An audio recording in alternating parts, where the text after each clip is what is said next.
It's just a short while since the passing of the great Pesach Halacha and Gadol B'Torah Reb Feivel Cohen Zechreinu Livracha.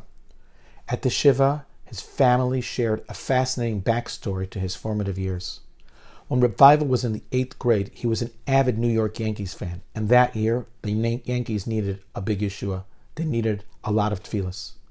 One day in desperation, Reb Feivel walks into the Beis Medrash. He walks up to the Aron Kodesh and he begins to ask the Rebbeinu Shalom to help his New York Yankees. He was so emotionally involved that he began to cry.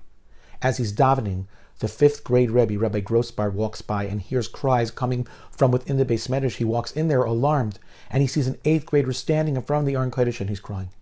He walks over to him and he puts his arm around him and he says to him, "Feivel, what's wrong? Why are you crying? What are you davening for?" He says, "I'm davening for the New York Yankees." A bit taken aback, Rabbi Grossbart stands there and says, "You know what? You're right. When a Yid is in a time of need, regardless of what it's for, they turn to the Rebbeinu Shalom with tefillah."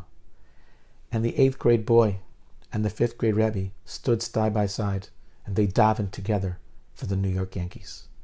This was the first step into a relationship between Rabbi Grossbart and young Feivel Cohen that put Feivel on the trajectory to becoming an incredible gadol Yisrael, to becoming somebody who changed the face of the Torah world with his Piskei Halacha and his incredible Svarim.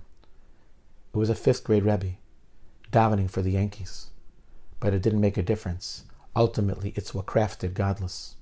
You know, it's amazing to see the difference a Rebbe could make, but it's even more amazing to see the difference a Rebbe could make when he meets a Talmud where the Talmud is at.